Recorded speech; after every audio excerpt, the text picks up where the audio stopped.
블라디미르 푸틴 대통령이 내일 24년 만에 북한을 방문할 것으로 보입니다. 우크라이나전 이후 밀월 관계를 과시해온 북러가 이번 정상회담을 계기로 군사협력 강화 등 관계 격상에 나설 거란 관측이 나오는데요. 우리 정부는 러시아를 향해 선을 넘지 말라고 경고하는 한편 대응 성격의 한중 차관급 대화를 갖습니다. 최지원 기자입니다. 북한은 24년 만에 푸틴 대통령 방북을 맞이하기 위한 준비를 마쳐놓은 상태입니다. 미국의 소리 방송 등 외신은 민간 위성 기업 플래닛랩스의 사진을 인용해 북한이 순항공항과 백화원 등의 큰 구조물을 세우는 등 준비를 마친 것으로 보인다고 전했습니다. 김일성 광장에도 대형 행사를 위한 구조물들이 세워진 게 포착됐습니다. 러시아 지도자의 북한 방문은 소련 시절을 통틀어 김정일 체제였던 지난 2000년 푸틴 대통령이 갔던 것이 처음이자 마지막이었습니다.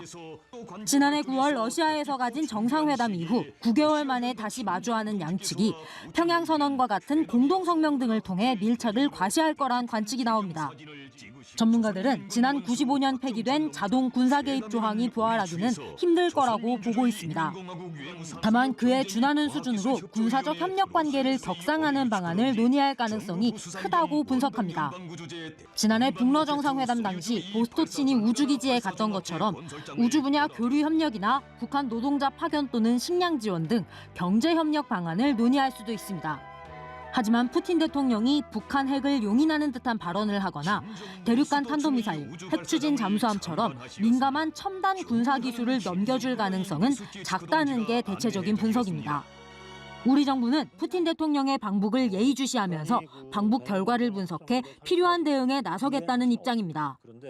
장호진 국가안보실장은 연합뉴스TV에 출연해 러시아에 선을 넘지 말라는 경고성 소통을 했다고 소개하고 러시아를 향해 우크라이나 전쟁이 끝난 뒤 남북 중 어느 쪽이 더 중요할지 잘 생각해야 한다고 언급하기도 했습니다. 같은 날 서울에서는 한중 외교안보 대화가 열릴 전망입니다.